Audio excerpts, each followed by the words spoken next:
아멘. 네, 할렐루야. 욥기서도 이제 하반부로 이제 접어들기 시작을 하는데, 오늘 이제 욥기서 26장을 읽었습니다. 이제 이 앞에는 빌닷이나 엘리바스나 등 이제 그 친구들과 이제 대화하는 장면들이 쭉 나오지만, 지금부터는 이제 욥이 31장까지 이제 욥의 말이 이어지고, 그 다음에 엘리후의 말이 이어지고, 그리고서는 이제 하나님이 이제 등장하게 되어지는 겁니다. 그런데 이제 욥기도 이제 하반부에 들어가서 이제 하나님의 뜻이 이제 더 이제 드러나게 되는 것이죠. 이제 지금 욥과 세 친구들과의 이제 대화와 같은 장면을 통해서 하나님께서 지금 말씀을 하고 있는데, 이제 욥이 1절도 보면 욥이 대답하여 가로되라고 말하고 있죠. 욥을 통해서 하나님의 뜻을 지금 드러내시고 있는 거예요. 세 친구들도 하나님의 이름을 빙자해서 지금 말을 하고 있어요. 하나님의 말씀이라고 자기들도 전하고는 있는데, 그들의 말이 잘못되어져 있고 욥의 말이 온전한 하나님의 뜻을 담고 있는 것임을 이미 이제 우리는 욥기 전체를 보고 있으니까 이미 알 수가 있는 것이죠. 그래서 이제 뒤에 가면 욥으로 하여금 세 친구들을 위해서 하나님 앞에 제사, 제물을 드리게 하는데, 그들의 이제 용서를 구하는 것이죠. 그들보다 훨씬 욥이 의로웠던 것이고, 욥이 그와 같은 제사장과 같은 자리에서 제물을 드릴 수 있는 그와 같은 이제 자리에까지 욥은 이미 이른 거예요. 그러니까 이제 세 친구들을 위해서 이제 제물을 드리게 하고, 그러니 세 친구들의 이야기가 지금 잘못됐다는 것이고, 욥의 이야기, 욥으로 하는 말은 그것은 하나님의 말씀을 지금 대언하고 있는 거예요. 그러니까 그 안에서 우리가 하나님의 뜻이 무엇인지를 이제 잘 깨달아야 되는 것이죠. 더군다나 이제 26장부터 들어가면서 이제 말씀이 이제 더 어려워집니다. 이게 우리의 영원한 생명과 어떠한 관계가 있는가, 이것을 우리가 찾아야 되는 것이, 하나님께서 우주 만물을 섭리를 말씀하시는 게 아니란 말씀입니다. 그런 걸 말하는 게 아니거든요. 성경은 영생을 위해서 기록된 말씀이란 말이에요. 그러니까 세 친구들의 말을 통해서 무엇이 잘못되어져 있고, 또 욥의 말씀을, 욥이 증거하는 말씀을 통해서 하나님의 뜻이 무엇인지를 온전하게 깨달아야 되는 것이고, 이것은 오늘날 또 무엇을 의미하고 있는 거니? 욥과 같은 종이 있을 뿐 아니라 새 친구와 같은 종들이 있다는 뜻이기도 한 거예요. 그러니까 그와 같은 말씀을 듣고 잘못된, 또 변질된, 혼잡된 말씀을 먹고 사는 자들이 있다면, 그거는 정말 참 멸망의 길로, 뒤에 나오지만 음부로, 음령들이 되어져가지고 멸망의 웅덩이로 그냥 빠뜨리 오는 자들이 되는 거예요. 영원한 멸망인 것이, 이 땅에서 신앙생활을 아무리 잘했고, 아니 우리가 주님의 이름을 위해서 얼마나 많은 일들을 했고 어쩌고 저쩌고 이야기해봐야 아무 소용이 없는 거예요. 그것은 이 세 친구들과 욥뿐만이 아니라 주님이 초림을 하셨을 때도 역시 적나라하게 드러나게 하셨고, 그것은 또 오늘날도 마찬가지고, 그래서 광야교회를 하나님께서 우리에게 거울로 본보기로 고린도전서 10장에서 말씀을 하고 있는 거예요. 그러니 새 친구와 같은, 이와 같은 목회자나 이와 같은 주의 종들의 가르침을 받고 신앙생활을 한 것이 이게 얼마나 억울하고 어처구니 없는 일인지를 우리가 잘 알아야 되는 것이고, 반면에 하나님의 말씀이 참뜻이 무엇인지를 깨달았고 또 들었다면 이거는 정말 세상의 그 무엇과도 바꿀 수 없는 어마어마한 하나님의 은혜를 입은 거예요.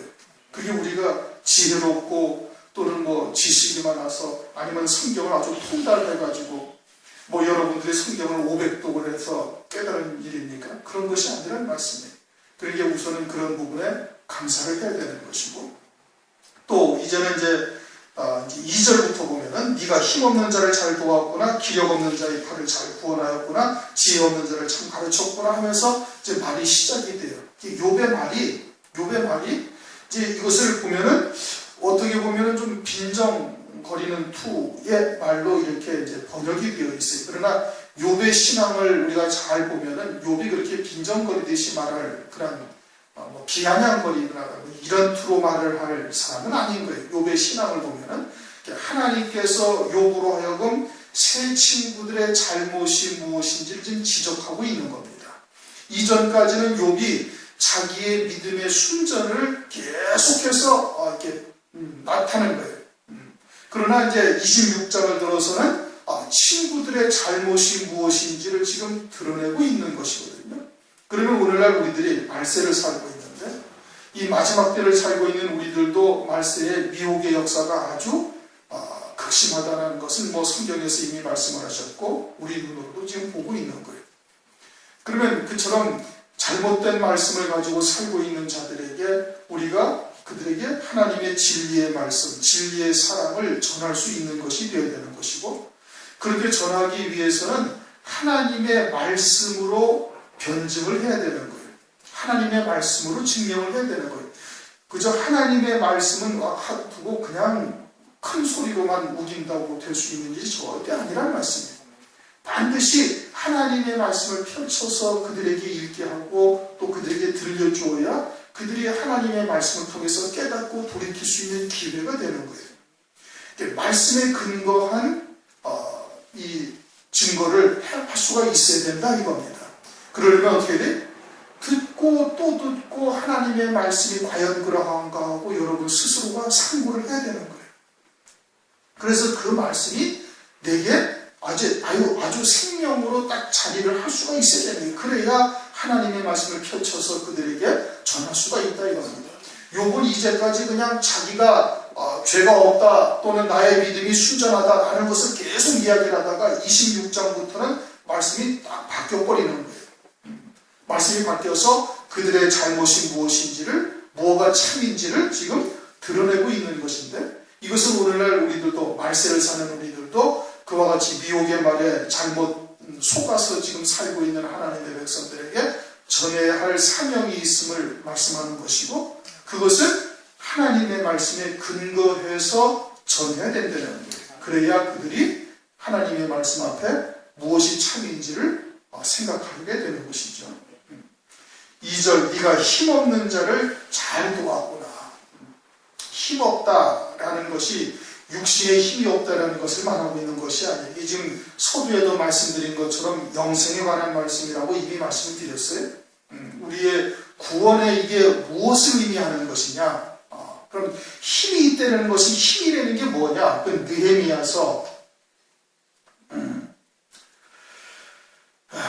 느헤미야서 8장 10절을 보면 여호와를 기뻐하는 것이 너희의 힘이니라 이렇게 말씀하고 있어요.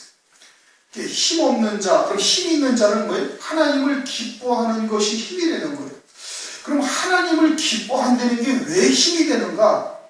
하나님께서는 당신의 언약하신 말씀을 믿는 자들에게 그 말씀대로 이루시는 전능하신 하나님이셔요. 그것을, 그 말씀을 믿는 자들에게 그대로 이루시는 하나님인 것을 깨닫고 그 하나님을 기뻐하는 거예요. 우리가 구원에 이룰 수 있는 존재는 이 세상에 아무도 없다. 의인은 없나니 하나도 없다는 거예요. 그러나 하나님께서는 우리의 구원을 약속하시고 그 하나님의 말씀을 믿는 자들에게 그 믿음을 따라 하나님의 언약을 이루신다는 거예요. 그래서 그 하나님을 기뻐하는 거예요. 무슨 얘기인지 이해가 되시나요? 거기에 히브리서 11장 6절을 가면은 히브리서 11장 6절에서는 믿음이 없이는 하나님을 기쁘시게 못하나니 그렇게 말씀을 하고 있거든요. 그러니까 하나님이 기뻐하는 자지, 역으로 하나님이 기뻐하는 자는 누구예요? 믿음으로 사는 자예요. 오직 하나님의 말씀을 믿는 믿음으로 살게 되어지면은 그 믿음을 따라 하나님께서 언약하신 대로 그에게 이루시니 그러한 하나님을 우리가 기뻐한다 이거예요. 그 구원에 이르는 길이 우리에게는 아무도 없는 거예요. 어느 누구도. 세상에 이 땅에서 육신을 입고 태어난 인간으로서는 어느 누구도 하나님 나라에 스스로 이룰 자가 아무도 없어요. 그런데 하나님께서는 그 언약하신 말씀을 믿는 자들에게 그 믿음을 따라 그대로 이루시는 거예요. 그래서 믿음이 하나님을 기쁘시게 하는 것이고 그 믿음을 가진 자들을 하나님께서 구원에 이르게 하시니 그러니 우리가 하나님을 기뻐한다 이겁니다. 그게 우리에게 힘이 되는 거다 이겁니다. 그것이 우리에게 힘이 되는데 새 친구는 행함의 도를 쫓아 사람의 의를 가르치는 가르치고 사람의 의를 붙들고 있는 거예요. 오늘날도 역시 마찬가지죠. 예수님 당시에 바리새적 신앙이 그랬던 거다 이겁니다. 새 친구들은 자기들이 하나님께 충성하고 하나님의 말씀을 지켜 행하니까 이와 같은 세상에 복된 것을 주었다라고 가르치고 있는 거예요. 그렇게 신앙생활을 하고 있는 것이죠. 그것이 잘못되었다 이게 네가 힘없는 자들에게 그렇게 가르치고 있으니 그것이 참 잘 되었구나 이렇게 칭찬하는 거예요? 아니라 이게 잘못되었다는 얘기예요. 결과적으로는 그들이 음령이 되어져가지고 음부에다 떨어진다 이겁니다. 이 힘 있는 자는 하나님을 기뻐하는 것이 우리의 힘이다 이거예요. 왜 기뻐한다고요? 하나님이 언약하신 대로 그 말씀을 믿는 자들에게 그대로 이루시는 하나님이시니 우리는 구원의 소망이 없지만 하나님께서 이루어 놓으신 그 구원을 믿는 자들에게 그 구원이 그대로 우리에게 이루어지게 하시는 거예요. 그런데 우리가 하나님을 기뻐한다는 거예요. 그러므로 하나님께서는 믿음이 있는 자를 기뻐하시는데 이들은 믿음으로 사는 것이 아니라 행함의 도를 쫓아서 살고 있으니 그러니 이들은 잘못되었다라는 것을 지금 말하고 있는 것이에요. 두 번째는 기력이 없는 팔을 참 잘 구원하였다. 기력이 없는 팔을 잘 구원하였다. 왜 기력이 없는? 소망이 끊어진 자이기 때문에 기력이 없는 거예요. 사업을 하던 자들은 사업이 망하면 소망이 끊어진 거예요. 건강하던 사람이 건강이 다 잃게 되어지면 그 소망이 끊어진 거예요. 재물이 많아서 그것을 의지하고 살다가 재물을 다 강탈당하거나 도적질당하거나 날아가 버리면 어떻게? 소망이 끊어진 거예요. 그러한 소망이 끊어진 자들에게 이 세 친구들은 오히려 하나님께 회개하고 돌이켜서 하나님의 말씀을 지켜 순종하고 충성 봉사하고 헌신하면 하나님께서 소망을 다시금 가진 것을 세상의 것을 다시금 세워준다고 그렇게 가르치고 있었던 것인데 그러나 참된 소망은 뭐예요? 하늘의 소망이죠. 하나님께서 왜 건강을 치고 하나님께서 왜 재물을 빼앗기게 만들고 도적질 당하게 만들었어요? 그것을 네 의뢰하는 것을 끊고 그리고 오직 하늘 소망 가운데 믿음으로 살게 하시기 위해서 참된 소망이 무엇인지를 깨닫게 알게 하사 그로하여금 영원한 소망 가운데 하늘 소망 가운데 살게 하시기 위해서 기력을 끊으신 거예요. 그런데 이들은 그 기력 그것을 갖다가 세상의 것에다 초점을 맞추고 있으니 그것이 잘못되었다라는 것을 지금 욥이 가르쳐주고 있는 겁니다. 그 다음 지혜 없는 자를 참 잘 가르쳤구나.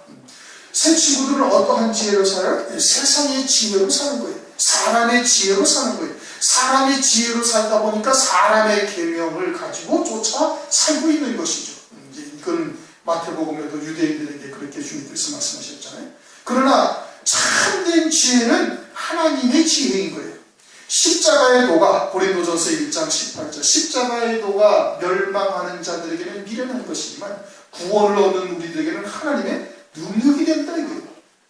그것은 하나님의 지혜인 거예요. 예수 그리스도를 이 땅에 그리스도를 육신을 입혀서 보내셔가지고 십자가에서 피 흘려 죽임당하게 하셔서 그것으로 우리의 속죄 구원을 이루시는 것은 하나님의 지혜다 이거예요. 그러나 하나님의 구원의 지혜는 사람의 지혜로서 또는 세상의 지혜로서 알 수가 없다. 고린도전서 1장에 그 십자가의 도 18절 이하 쭉 내려가면서 21절인가에 말씀을 하고 있잖아요. 사람의 지혜로 하나님의 지혜를 알 수가 있어요? 절대 알 수가 없는 거예요. 그런데 이들은 사람의 지혜를 가지고서 사람의 계명으로 하나님의 백성들을 가르치고 있는 거예요. 잘못 가르쳤다 이겁니다. 그것은 절대 영생에 이르는 도가 되질 못하는 거예요. 그 사람의 계명으로 가르치니 그것으로 하나님의 구원의 도가 그들에게 드러나지 아니하는 거예요.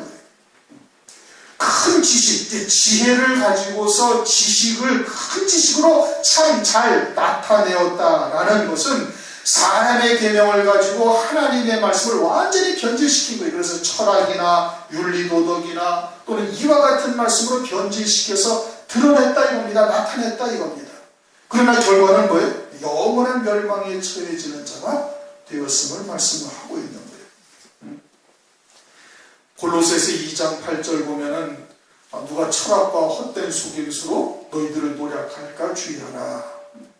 이는 사람의 유전, 사람의 초등학문을 쫓는 것이지 이건 그리스도를 쫓는 게 아니다. 그렇게 말씀을 하고 있는데 오늘날 교회 안에서 그와 같이 철학이나 또는 아주 인간론이라든지 아주 인본적인 신앙의 그런 말들이 범람하고 있는 것이 사실이거든요. 이건 사람의 지혜를 쫓아 사람의 지식으로 만든 사람의 계명으로 지금 가르치고 있는 거예요. 이건 잘못된 것이고 영생과 전혀 상관없어요.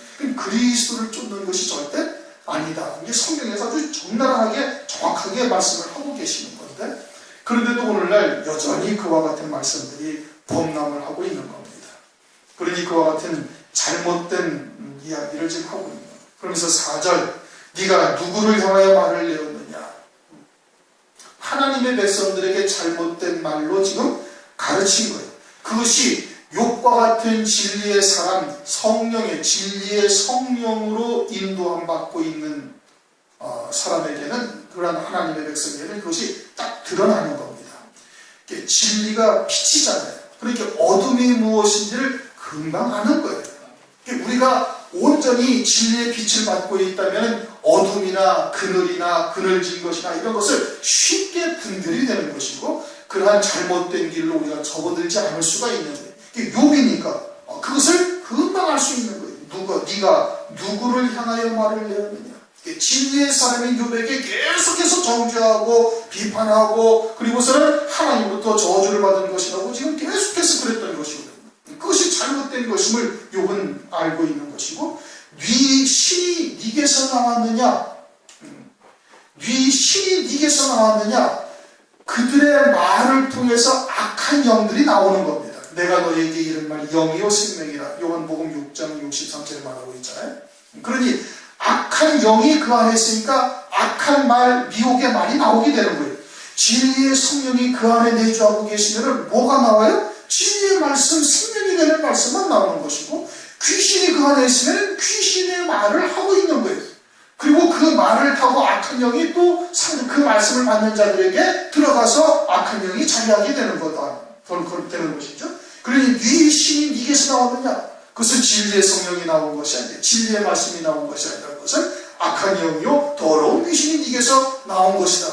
그들의 결과는 어떻게? 음령이 되어져서 음부에 떨어지게 되어질 것을 이제 그래서 말하고 있네요. 음령이라는 것은 어둠에 속한 자들의 영, 즉 이 땅에서 육을 쫓아서 또는 악한 영들을 쫓아서 그렇게 살다가 죽은 자들의 영이 음령인 거예요. 음령, 악한 영들이다 이거예요. 하나님의 백성들이지만 하나님의 말씀을 진리의 성령의 인도함을 받지 아니하고 미혹의 말, 누룩이 섞인 떡, 혼잡된 말씀을 쫓아 살다가 죽게 되어지면 그들은 음령이 되는 거예요. 어둠에 속한 영들이 되는 거예요. 어둠에 속한 영들이 큰 물 밑에서 떨고 있다 이거예요. 수족 밑에서 떤다. 이 수족이 좀 어려운 말을 한자어를 썼는데, 히브리어를 찾아보면 거주하는 자, 어디에서? 수에서, 물에서 거주하는 자. 음령은 뭐예요? 이미 물 속에서 살다가 죽은 자. 그 물이라는 것은 뭘 말하는 거 하니? 창세기 13장을 가면 소돔성을 이제 롯이 바라볼 때, 소돔성과 수월성을 바라보니까 거기 뭐가 넉넉하다고 그래? 물이 넉넉하다. 죄악의 물이 넉넉한 곳인 거예요. 죄악의 물 속에서 수족이라는 것은 물 안에서 사는 족속, 거주하는 자, 이런 뜻인 겁니다. 이게 어렵게 써놔가지고 그냥 우리 성경을 읽으면 이게 뭔 말인지 도저히 해석이 안 되는 거예요. 히브리어 원어를 찾아보면은 물 속에 거주하는 자, 그렇게 죄악을 물 마시듯 하면서 사는 자, 그리고는 음령이라는 것은 그렇게 살다가 죽은 영들이 큰 물 밑에 있다 이거예요. 큰 물 밑에, 죄악의 물 밑에 있는 거예요.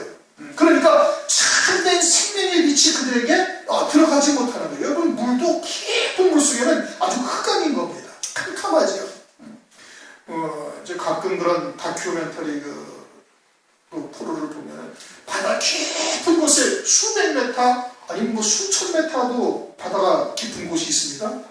에베레스트 산이 8,000몇 메타 아니니까 바다도 8, 9,000m 깊은 곳이 이건 탐지가 안 되는 거예요. 그런데 그까지 내려가지도 못하지만 수백 메타가 내려가면 거기 캄캄해요. 아무 빛이 없고 이렇게 자체 발광하는 생물들이 거기서 사는 거예요. 막 빛을 내는 뭐 각광이라든지 뭐 이런 것들이 거기서 살고 있어요.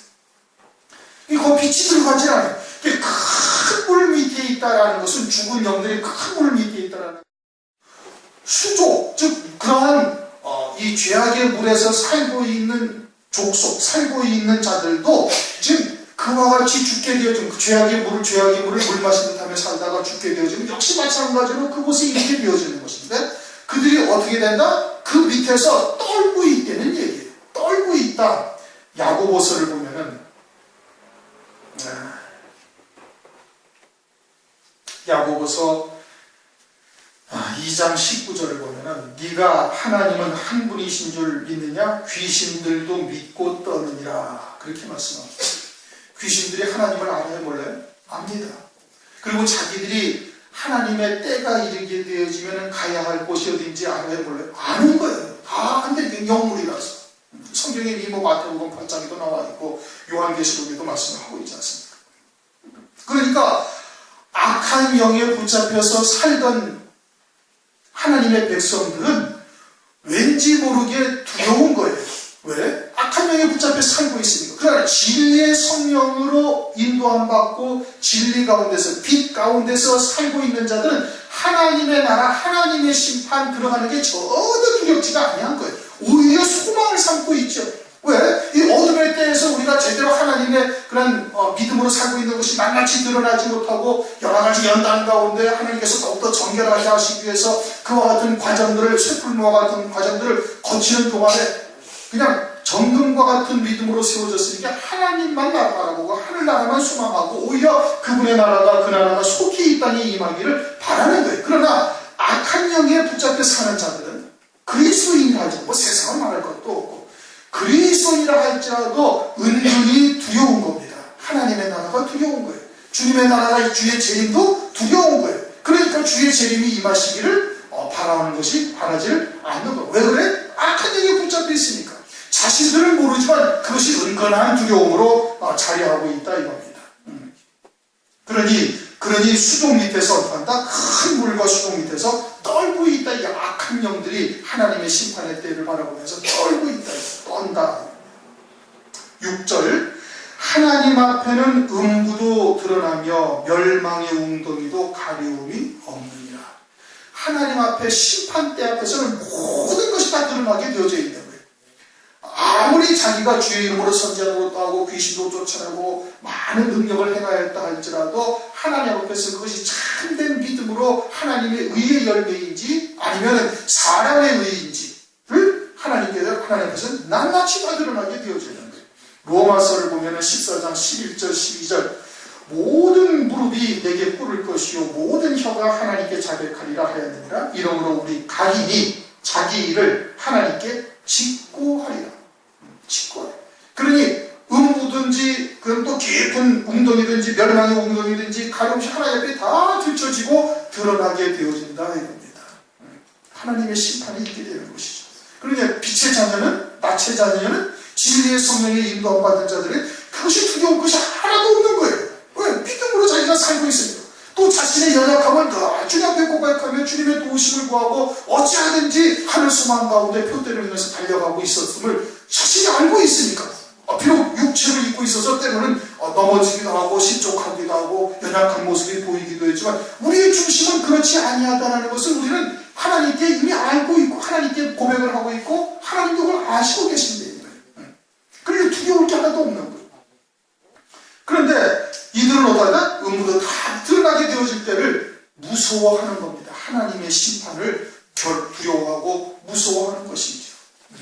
그런데 오늘날 대부분 그리스도인들이 하나님 앞에 심판이 있다는 것을 별로 생각하는 사람이 없어요. 정말 하나님의 심판이 모든 것이 다 드러나고 모든 사람이 자기 입으로 자기 애를 하나님께 직고할 때가 반드시 있다는 것을 믿는다면 오늘날 그리스도인들이 이렇게 타락할 수가 없습니다. 그렇죠? 엊그저께 죽은 성아무개라는 분이 장로래지 않습니까? 얼마 전에 방산 비리로 이 아무개라는 그 회장도 교회에 아마 그렇죠? 그래가지고 교회에다 뭐 비밀방까지 도피처까지 만들어 놓고 있잖아요. 정말 하나님의 심판이 있고 하나님의 말씀을 믿는 믿음으로 사는 사람은 어떻게 그렇게 살아갈 수가 있어요? 그렇게 할 수가 없는 거예요. 그런데 그러면 그들이 하나님의 심판을 믿나요? 안 믿는 겁니다. 말로는 심판을 이야기하지만 절대 하나님의 심판을 믿지 않아요. 정말 하나님의 심판을 믿는다면 두렵고 떨림으로, 정말 빌립보서 2장 12절 말씀처럼 두렵고 떨림으로 우리의 구원의 발걸음을 걸어갈 수밖에 없는 거예요. 심판대 앞에 설 때가 있을 것을 믿는다면 그렇죠. 그런데 그렇게 행동하지 아니하고 있다는 것은 자기의 육신의 소욕을 쫓아서, 육신의 정과 욕심을 쫓아서 살고 있다는 것은 뭘 말하는 거예요? 심판을 믿지 않는다는 얘기입니다. 하나님 앞에 드러날 것이 드러나는 날이 없다는 거예요. 그것은 결국은 뭐예요? 사두개인의 신앙과 다른 바가 하나도 없어요. 왜 충성하고, 왜 헌신하고, 왜 헌금하고 그래요? 세상의 복받기 위해서, 이 땅에 사는 동안 잘 살기 위해서, 명예와 권세와 부귀를 누리기 위해서 그래 하는 거예요. 내세 영원한 심판, 하나님 앞에 선다는 것, 그것을 깨닫는다면, 그것을 믿는다면 그렇게 살아갈 수가 없는 일이에요. 그러나 하나님 앞에는 음부도 드러나고 멸망의 웅덩이도 아주 하나도 가림없이 다 드러나게 된다. 이제 여기까지는 이제 그 앞의 이야기를 일단 하면서 이제 내용이 확 바뀝니다. 갑자기 우주 공간이 등장을 하면서 여러 가지 천체를 말씀하기도 하고, 구름도 이야기를 하는 거예요. 그런데 이것이 무엇과 관계된 거라고요? 영생과 관계된 거니까요. 영생에 무엇을 말씀하고 있는지를 봐야 되는 거예요. 그러면서 7절을 보면은 그는 북편 하늘에 허공에 펴시며, 북편 하늘을 허공에 펴셨다 이겁니다. 여러분들이 이제 뉴스 시간이나 그런 다큐 프로를 보면은 이제 우주선에서 우리 지구를 찍은 것이 이제 사진 같은 거나 TV 화면을 통해서 보죠, 그렇죠? 그냥 허공 중에 떠 있어요. 그리고 막 우주가 아주 적나라하게 막 셀 수 없이 수많은 별들의 그냥 막 성운이라고 그러지 않습니까? 막 이렇게 구름처럼 막 그냥 별들이 그렇게 있는 성운, 은하수와 같은 성운들이 수도 없이 많이 있는 것을 아마 이제 화면 같은 걸 통해서 보셨을 거예요. 어마어마한 이루 헤아릴 수 없는, 빛의 속도로 수억 년을 달려가도 그 끝을 알 수가 없을 정도로 이 허공 우주가 그런 곳이에요. 거기에다가 하나님께서 북편 하늘을 허공에다가 펴셨다 이겁니다. 세상 천지의 그 광활한 우주에 북쪽이 어디고 동쪽이 어디고 서쪽이 남쪽이 어딘지 어떻게 알 수가 있어요? 아무도 알 수가 없는 거예요. 그런데 하나님께서 북편을 딱 두셔가지고 좌표, 표대를 딱 만드셨다 이겁니다. 어떻게? 북극성을 딱 두신 거예요.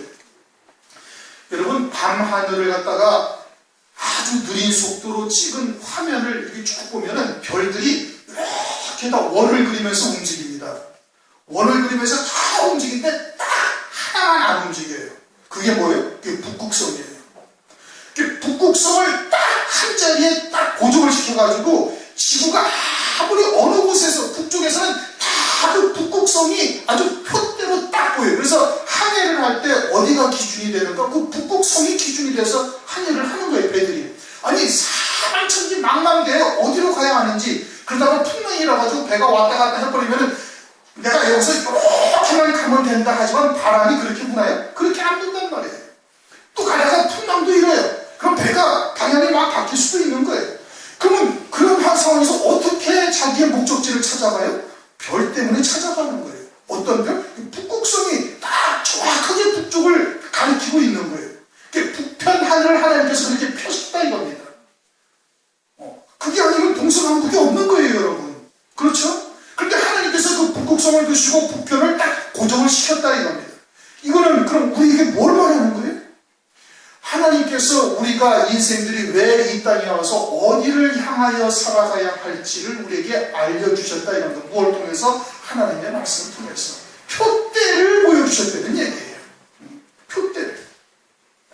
북편 하늘을 허공에 폈다. 우리가 이 땅에 왜 사서 왜 사는지, 무엇을 위해서 이 땅에 왔는지 아무도 모르고 그렇게 철학이 그것을 연구해. 나는 누구인가? 왜 사는가? 그것을 수천 년 동안 지금까지 연구했는데도 답이 없는 거예요. 그런데 하나님께서 어떻게 우리에게 왜 사는지를 표대를 정확하게 딱 두시고 하나님의 말씀을 통해서 그 표대를 향하여 달려가게 하셨다 이겁니다. 마치 북편 하늘을 하나님께서 허공에다가 딱 집어놓은 것처럼 그렇게 하셨다는 거예요. 땅을 공간에다 다셨다. 조금 전에 설명드렸던 것처럼 달이 그냥 허공 중에 떠 있는 거예요. 지구도 마찬가지로 그냥 허공 중에 딱 떠 있는 거예요. 허공 중에. 근데 달하고 지구가 부딪혀요, 안 부딪혀요? 안 부딪히는 거예요. 자기의 위치를 정확하게 지키고 태양 주변을 정확한 주기를 쫓아서 돌아가고 있는 거예요. 자기의 위치를 정확하게 지키도록 하나님께서 붙들고 계시는 거예요. 마찬가지로 하나님께서 택하신 자들, 땅이라는 것은 하나님의 백성들이고 택하신 자들을 하나님께서 붙들고 계신다 이겁니다. 어미의 태로부터 택정하셔서 하나님께서 그들로 하여금 하나님의 뜻을 이루시는 일을 하시는 거예요. 북편의 하늘을 허공을 딱 펴놓고서 그리고서는 우리들로 하여금 그 표대를 향하여 자기의 위치를 지키도록 우리를 이끌어가고 계시는 겁니다. 우리의 구원이 하나님의 은혜잖아요. 하나님을 우리가 어떻게 알아요? 하나님 나라를 우리가 어떻게 알아요? 그런데 하나님께서 우리로 하여금 그 위치를 말씀을 통해서 깨닫게 하시고 그리고 스스로의 여러 가지 갈등도 느끼면서 좌고 우면하기도 하지만 왔다 갔다 하기도 하지만 결국은 하나님께서 세우신 그 자리에 우리를 이르도록 이끌어 가신다는 겁니다. 그 마음의 원대로 역사하시는 자의 뜻을 따라 우리가 예정을 입어 그의 기업이 되었으니 에베소서 1장 11절 말씀에 그렇게 말씀하고 있습니다. 땅을 공간에다가 표사하셨다. 그래갖고 자기의 위치를 딱 지키게 하신 거예요. 그 다음 물을 빽빽한 구름에 싸시나 그 밑에 구름이 찢어지지 아니하느니라. 참 기가 막힌 말씀을 성경에다 기록해 놓으셨어요. 과학이 세상에 그 어마어마한 비가 하늘을 그냥 떠다니고 있다가 그냥 비가 내리는데 어마어마한 비가 내리는 거예요. 그래서 홍수가 나고 물난리가 나고 난리가 나는 건 아니겠습니까?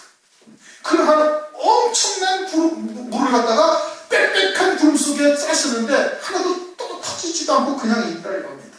그리고서는 그렇게 지나가다가 하나님이 정하신 때에 하나님이 정하신 곳에 비를 내리시는 거예요. 그렇죠? 그런데 신명기 32장 2절을 보면 뭐라고요? 내리는 비는 하나님의 은혜다 이겁니다. 하나님이 택하신 자들에게 때에 따라 이른 비를 내리시고 늦은 비를 내려주시는 거예요. 그래서 우리가 구원에 이르게 되는 거예요. 신명기 28장 12절 여호와께서 너를 위하여 하늘의 아름다운 보고를 열어사 내 땅에 때를 따라 비를 내리시고 내 손으로 하는 모든 일에 복을 주시니. 그래서 하나님께서 빽빽한 구름에 이 물을 갖다가 거기다 싸셨지만 찢어지지 않고 때를 따라 하나님께서 정하신 곳에 비를 내리고 계신다 이겁니다. 1절부터 6절까지는 빌닷에 대한 새 친구들에 대한 이야기였어요. 그들이 잘못되었음을 지적하고 그리고 영원한 음부에 떨어지게 되어질 것을 욥의 신앙으로서는 보고 가르쳐주고 있는 것이고 그 다음부터는 하늘에 속한 자로서 이 땅에서 하나님의 은혜 가운데 어떻게 살아가는 것인지를 하나님의 은혜를 지금 말씀을 하고 있는 겁니다. 그냥 우주 만물이나 천지의 이와 같은 기후변화나 이런 거를 이야기하는 것이 아니 성경은 그것을 말씀하고 있지 않는 겁니다. 마치 창세기가 천지와 만물을 지으신 순서를 갖다가 나열하고 있는 것이 아닌 것과 똑같은 거예요. 그러니까 욥기서가 이게 엄청 어려운 것인 겁니다. 그리고 하나님의 그런 욥을 통해서 하나님의 놀라운 은혜를 우리들에게 창세전부터 있었던 하나님의 놀라운 은혜들을 드러내고 있는 거예요. 창세기 욥기서 37장 가면 어떻게 우리가 천지와 만물을 짓기도 전에 땅에 기초를 놓기도 전에 우리들이 이미 존재하고 있는 것을 욥기서를 통해서 드러내고 있는 것 아니겠습니까? 그와 같이 우리의 영생과 무엇을 말씀하고 있는지를 우리가 잘 새기고 또 우리가 그렇게 큰 하나님의 은혜를 입은 존재인 것을 다시 한번 하나님께 감사를 드리면서 승리하시길 주님의 이름으로 축원합니다. 우리 동서남 씨.